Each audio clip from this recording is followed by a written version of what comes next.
Yo, what's up? Good morning mga kaskarte. Tara, didiskarte naman tayo. Pupunta tayo ng Montalban, Rizal. Kasama natin si Shete na ngayon, ang ating home service motorcycle. So ito, nasa Montalban na tayo at ito na, touchdown na tayo sa ating kliyente. Ayun yung gagawin natin. So tara, simulan na natin yan.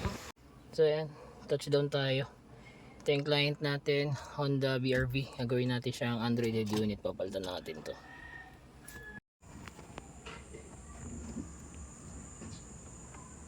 So yan, tapos na tayo. Sa pa rin sa package natin yung reverse camera. Ayan, Honda BRV yan. Ayan, pwede ka na rito mag Waze, Netflix, YouTube, Google Maps. Ayan, sa mga gusto po mag-avail, drop message lang. Don't forget to like and follow na rin. Salamat. Ito second client natin, Ford Focus. Gagawin din natin siyang Android head unit. So tara, nabukas na natin ito mga kadiskarte. Ito mga kadiskarte, medyo madugo yung gagawin natin kasi ayan, naglagay sila ng switch dyan. Tapos ito lang siya.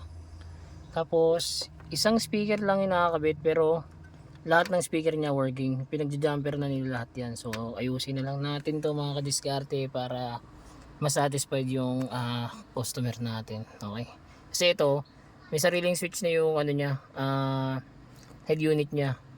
Pag ino nyo lang yung switch na yan, gagana na siya kahit wala kang hindi umaandar sa sasakyan.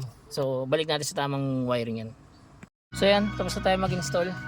7 inches yung kinabit natin dito sa Ford Focus kasi gusto niya 7 inches lang daw.